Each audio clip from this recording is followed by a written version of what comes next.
Today in this video, we are going to study ionic solids of BSc Part 1 Inorganic Chemistry. Ionic solids यानी आयनिक ठोस। आयनिक यौगिक सामान्यतः ठोस अवस्था में पाए जाते हैं। इनकी संरचना निश्चित होती है। आयनिक ठोस धनायन तथा ऋणायन से मिलकर बने होते हैं, अर्थात आयनिक यौगिकों से आशय है वे यौगिक जिनमें बंध की प्रकृति मुख्यतः आयनिक होती है। पदार्थों में पाए जाने वाले गुण मुख्य रूप से उनमें उपस्थित बंध की प्रकृति व संरचना पर निर्भर करते हैं। आयनिक यौगिकों की संरचना में सभी आयन विपरीत आवेशित आयनों से घिरे होते हैं, जिससे इनमें कुछ विशेष गुण पाए जाते हैं, जैसे इनका गलनांक व क्वथनांक अत्यधिक होता है। इन यौगिकों की संरचना में आयनों के आकार का अत्यधिक महत्व होता है। अब हम पढ़ते हैं इनकी आयनिक संरचना के बारे में। आयनिक ठोस में आयन यानी धनायन तथा ऋणायन इस प्रकार संकुलित पैक्ट होते हैं कि धनायन तथा ऋणायन के मध्य अधिकतम स्थिर वैद्युत आकर्षण बल हो। इस प्रकार से संकुलित आयन आयनिक क्रिस्टल की संरचना का निर्माण करते हैं। इस निश्चित व्यवस्था को क्रिस्टल जालक या क्रिस्टल लैटिस कहते हैं, अर्थात कहा जा सकता है कि आयनिक यौगिक अणुओं से न बने होकर आयनों से बनते हैं। इस कारण इनका अणुभार नहीं होता है। इनके सूत्रधार यानी फॉर्मूला यूनिट मास को ही इनका अणुभार मान लिया जाता है। फॉर एग्जाम्पल NaCl का 58.5 सोडियम क्लोराइड में सोडियम प्लस तथा क्लोराइड आयन एक घन के सिरों पर स्थित होते हैं तथा प्रत्येक सोडियम आयन 6 क्लोराइड आयनों से घिरा होता है। आयनिक ठोसों की निम्नलिखित अभिलाक्षणिक गुण होते हैं। आयनिक ठोस कठोर एवं भृंगुर होते हैं। इनके गलनांक तथा क्वथनांक बहुत अधिक होते हैं। ये ध्रुवीय विलायकों यानी पोलर सॉल्वेंट्स में सॉल्युबल होते हैं तथा नॉन पोलर सॉल्वेंट्स में ये इनसॉल्युबल होते हैं। सामान्य ताप पर इनका जो वाष्प दाब यानी वेपर प्रेशर होता है वह अत्यंत कम होता है। इनकी वाष्पीकरण ऊष्मा यानी एंथैल्पी ऑफ वेपोराइजेशन का मान काफ़ी अधिक होता है तथा आयनिक क्रिस्टल ठोस अवस्था में विद्युत के कुचालक यानी नॉन कंडक्टर्स होते हैं, क्योंकि आयन गतिशील नहीं होते हैं, एक ही जगह पर स्थिर रहते हैं, परंतु मॉल्टन स्टेट में यानी गलत अवस्था में तथा विलयन अवस्था यानी सॉल्यूशन स्टेट में विद्युत के सुचालक होते हैं, क्योंकि मॉल्टन स्टेट में और विलयन अवस्था में इनके आयन होते हैं वे गतिमान या गतिशील होते हैं। अब हम आते हैं समन्वय संख्या यानी कोऑर्डिनेशन नंबर पर। क्रिस्टलीय जालक क्रिस्टल लैटिस की संरचना को जानने के लिए उसमें उपस्थित आयनों की समन्वय संख्या जानना आवश्यक होता है। इसे निम्न प्रकार से परिभाषित किया जा सकता है। किसी दी गई क्रिस्टलीय संरचना में कोई आयन जितने अन्य आयनों के संपर्क में होता है उसे आयन की समन्वय संख्या कहते हैं। एक भी प्रकार के यौगिक जैसे NaCl जिनके क्रिस्टलों में धनायनों तथा ऋणायनों की संख्या बराबर होती है, इनके धनायन तथा ऋणायनों की समन्वय संख्या भी बराबर होती है। फॉर एग्जाम्पल एक्सरे डिफ्रैक्शन का अध्ययन बताता है कि NaCl आयनों से प्रत्येक Cl आयन 6 NaCl क्रिस्टल में एक सोडियम आयन 6 क्लोराइड आयनों से तथा प्रत्येक क्लोराइड आयन 6 सोडियम आयनों से घिरा होता है, अर्थात सोडियम तथा क्लोराइड दोनों की समन्वय संख्या 6 है। इसे 6:6 व्यवस्था भी कहते हैं। इसी प्रकार जिंक सल्फाइड ZnS में 4:4 की व्यवस्था है, यानी एक जिंक आयन के चारों तरफ 4 सल्फाइड आयन और एक सल्फाइड आयन के चारों तरफ 4 जिंक आयन्स होते हैं। इसी प्रकार सीजियम क्लोराइड की जो व्यवस्था है वो 8:8 व्यवस्था होती है, अर्थात सीजियम के चारों तरफ 8 क्लोराइड आयन होते हैं और एक क्लोराइड के चारों तरफ 8 सीजियम आयन होते हैं। इसके विपरीत ऐसे यौगिक जिनमें धनायनों तथा ऋणायनों की संख्या भिन्न होती है, जैसे Ab2 आदि, इनमें धनायनों तथा ऋणायनों की समन्वय संख्या भी भिन्न होती है, जैसे कैल्शियम फ्लोराइड। कैल्शियम फ्लोराइड में वह 8:4 की व्यवस्था होती है, अर्थात एक कैल्शियम आयन की समन्वयक संख्या 8 है तथा उसके चारों तरफ 8 फ्लोराइड आयन होते हैं तथा फ्लोराइड की समन्वय संख्या 4 है, अर्थात एक फ्लोराइड आयन के चारों तरफ 4 कैल्शियम आयन्स होते हैं।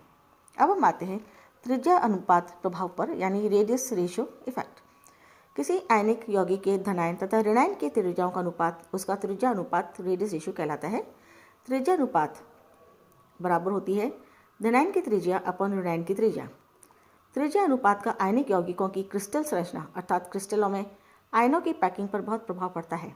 सामान्य रूप से क्रिस्टल में किसी आयन की समन्वय संख्या का मान जितना अधिक होता है, आयनिक यौगिकों की स्थायित्वता उतनी ही अधिक होती है।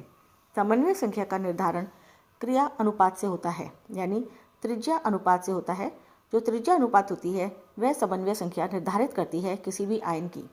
त्रिज्या अनुपात जितना अधिक होता है धनायन की समन्वय संख्या उतनी ही अधिक होती है। अर्थात कहा जा सकता है त्रिज्या अनुपात आयनों की समन्वय संख्या के साथ साथ क्रिस्टल की ज्योमेट्री पर भी निर्भर करता है। किसी आयनिक यौगिक की न्यूनतम ऊर्जा की अवस्था सबसे स्थायी अवस्था होती है जिसे ग्रहण करने के लिए अवयवी आयन एक दूसरे के बहुत निकट आ जाते हैं और इस प्रकार संकुलित और क्लोजली पैक्ड रहते हैं कि विपरीत आवेशित आयन एक दूसरे के संपर्क में रहें और उनके मध्य रिक्त स्थान कम से कम हो। इसे हम एक उदाहरण के द्वारा समझा सकते हैं। ऋणायनों का साइज स्थिर रखते हुए धनायन के साइज में कमी करते हैं अर्थात घटाते हैं तो त्रिज्या अनुपात का आयनों की व्यवस्था पर प्रभाव देते हैं। इस व्यवस्था को समझने के लिए एक यौगिक AX जिसकी समन्वय संख्या 3 है उसकी 3 संरचनाओं का तुलनात्मक अध्ययन किया जाता है जैसा कि हम चित्र 1 में दे रहे हैं और इसे निष्कर्ष निकलता है। चित्र A में जो A पॉजिटिव आयन है वो 3x माइनस आयन से घिरा है जिसमें x माइनस आयन एक दूसरे को छूते नहीं है। ऐसी संरचना स्थायी होगी क्योंकि इसमें A कटायन तथा x एनायन में आकर्षण बल अधिक होगा तथा x एनायंस के मध्य प्रतिकर्षण बल कम होगा। चित्र 1 के B में तीनों x एनायन एक दूसरे को छूते हैं तथा A कटायन B तीनों x एनायनों के संपर्क में रहता है। जिस प्रकार आकर्षण बल के साथ साथ प्रतिकर्षण बल भी कार्य करता है परंतु आकर्षण बल का प्रतिकर्षण बल की तुलना में अधिक होता है। इस अवस्था में त्रिज्या अनुपात सीमांतकारी त्रिज्या अनुपात यानी लिमिटिंग रेडियस रेशियो कहलाता है। इसका मान ज्योमेट्री के आधार पर 0.155 परिकलित किया गया है। यदि त्रिज्या अनुपात सीमांतकारी त्रिज्या अनुपात से घट जाता है तब ऐसी संरचना अस्थायी होगी। चित्र 1 के C में धनायन ऋणायनों के सीधे संपर्क में नहीं रहता अपितु ऋणायनों का एक दूसरे से संपर्क रहता है। इस अवस्था में A कटायन का माप यानी साइज और घट जाता है। वह प्रतिकर्षण बल आकर्षण बल की तुलना में बहुत अधिक होता है अर्थात संरचना स्थायी हो जाती है। अब हम आते हैं सेकंड पॉइंट पर। धनायनों का आकार स्थिर रखते हुए ऋणायनों के आकार में वृद्धि अर्थात घटते हुए त्रिज्या का अनुपात का आयनों की व्यवस्था पर प्रभाव देखते हैं। यह स्थिति चित्र 2 में बताई गई है। तो हम देखते हैं उपरोक्त चित्र यानी 2 में जैसे जैसे ऋणायन का आकार बढ़ता जाता है त्रिज्या अनुपात का मान कम होता जाता है। अवस्था 2B सबसे अधिक स्थायित्व वाली अवस्था है। इस अवस्था में यह मान 0.225 परिकलित किया गया है। इससे कम मान होने पर संरचना अस्थायी हो जाती है क्योंकि धनायन एवं ऋणायन के मध्य रिक्त स्थान रहने से प्रतिकर्षण अधिक रहता है। विभिन्न संकुलित संरचनाओं में समन्वय संख्या 3, 4, 6 तथा 8 होती है। इन विभिन्न समन्वय संख्याओं के लिए सीमांतकारी त्रिज्या अनुपात ज्ञात किए गए हैं जिन्हें निम्न सारणी में हम देख सकते हैं। अगर हम देखें अगर जो रेडियस रेशियो है वो 0.7032 या इससे अधिक है तो समन्वय संख्या 8 होती है, संरचना घन्य होती है। और इसके उदाहरण हम ले सकते हैं कैल्शियम क्लोराइड, सीजियम ब्रोमाइड या कैल्शियम फ्लोराइड। अगर रेडियस रेशियो 0.14 या से लेकर 0.732 के मध्य होता है यानी अगर रेडियस रेशियो का जो मान है वो 0.414 से लेकर 0.732 के मध्य रहता है तो समन्वय संख्या 8 होती है, संरचना अष्टफल की होती है। For example NaCl and titanium oxide. अगर रेडियस रेशियो 0.225 से लेकर 0.414 के मध्य होती है तो समन्वय संख्या 4 होती है, संरचना चतुष्फल की होती है। For example zinc sulphide and silica. अगर रेडियस रेशियो 0.115 से लेकर 0.225 के मध्य होता है तो समन्वय संख्या 3 होती है और संरचना त्रिभुजीय होती है। और अगर रेडियस रेशियो 0.115 तथा इससे भी कम होता है तो जो समन्वय संख्या होती है वो 2 होती है और संरचना जो होती है वो एक रेखीय होती है। त्रिज्या अनुपात के आधार पर किसी आयनिक ठोस की समन्वय संख्या व क्रिस्टल जालक के प्रकार की भविष्यवाणी करना त्रिज्या अनुपात नियम कहलाता है। आयनिक ठोस का स्थायित्व तथा त्रिज्या अनुपात नियम अगर हम देखें त्रिज्या अनुपात के मान की सहायता से किसी क्रिस्टल के स्थायित्व का पूर्वानुमान लगाया जा सकता है। स्थायी व्यवस्था के लिए धनायन सभी ऋणायनों के संपर्क में होना चाहिए तथा सभी ऋणायन आपस में एक दूसरे के संपर्क में होने चाहिए। यदि त्रिज्या अनुपात का मान किसी समन्वय संख्या के लिए सीमांतकारी मान यानी लिमिटिंग रेडियस रेशियो के बराबर होता है तो उस समन्वय संख्या के लिए क्रिस्टल संरचना स्थायी होती है। सीमांतकारी मान यानी लिमिटिंग रेडियस रेशियो के मान से अधिक या कम होने पर क्रिस्टल अस्थायी हो जाता है। उदाहरण के लिए यदि त्रिज्या अनुपात का मान 0.414 है तब धनायन ऋणायन के संपर्क में रहता है और चतुष्फलकीय यानी टेट्राहेड्रल आकृति अधिक बेहतर होती है। यदि यह मान 0.41 से 0.414 से अधिक होगा तब धनायन तो ऋणायन के संपर्क में होगा, किंतु ऋणायन एक दूसरे के संपर्क में नहीं रहेंगे।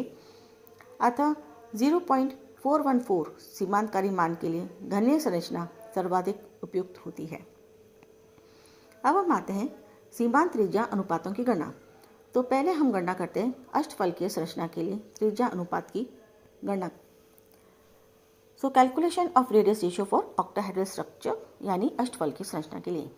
अष्टफलकीय संरचना में एक धनायन के चारों ओर 6 ऋणायन उपस्थित होते हैं, अर्थात धनायन की समन्वय संख्या 6 होती है। इस संरचना में 4 ऋणायन व एक धनायन एक ही तल में होते हैं तथा एक एक ऋणायन धनायन तल के ऊपर व नीचे होता है। त्रिज्या अनुपात की गणना करने के लिए माना कि एक तल में स्थित 4 ऋणायन ए, बी, सी तथा डी एक धनायन ओ को इस तरह घेरे हुए हैं और ये धनायन एक दूसरे के भी संपर्क में है यानी स्पर्श कर रहे हैं। चित्र 4 में जो समद्विबाहु त्रिभुज ABC में यदि धनायन की त्रिज्या r प्लस तथा ऋणायन की त्रिज्या r माइनस हो तो AC square is equal to AB square plus BC square. यहाँ AB is equal to BC is equal to AB बराबर होता है BC के और इसका मान है 2r माइनस। अतः AC square is equal to twice into AB square और AC is equal to under root AB। चित्र के अनुसार AC is equal to twice r plus plus twice r minus. समीकरण 1 में AB तथा AC का मान रखने पर twice r plus plus twice r minus is equal to twice under root 2r minus, यानी twice r plus plus r minus is equal to twice under root 2r minus. पूरे समीकरण को अगर हम 2 से भाग देते हैं तो हमारे पास समीकरण आती है r plus is equal to under root 2 into r minus minus r minus और r minus is equal to r plus is equal to equation आती है r plus is equal to r minus within the brackets under root 2 minus 1। And अगर हम r minus को right hand side से left hand side ले आते हैं तो हमें समीकरण प्राप्त होती है r plus upon r minus is equal to within the brackets under root 2 minus 1 और रेडियस रेशियो बराबर अंडर रूट 2 माइनस 1 जो बराबर होता है। सो ये जो रेडियस रेशियो है r plus upon r minus यानी धनायन का त्रिज्या अपॉन ऋणायन की त्रिज्या इज इक्वल टू 1.414 माइनस 1, यानी जो हमारे पास रेडियस रेशियो आता है वो है 0.414। अर्थात अष्टफलकीय संरचना के लिए त्रिज्या अनुपात का मान 0.414 होगा। यदि अष्टफलकीय संरचना में स्थित धनायन के ऊपर तथा नीचे के 2 ऋणायनों को निकट निकाल दिया जाए तो वर्ग समतले यानी स्क्वायर प्लेनर संरचना समन्वय संख्या 4 प्राप्त होती है। इसी कारण अष्टफलकीय संरचना समन्वय संख्या 6 तथा वर्ग समतलीय समन्वय संख्या 4 के लिए त्रिज्या अनुपात ज्ञात करने की गणितीय विधि समान है। This is all for today. Thank you.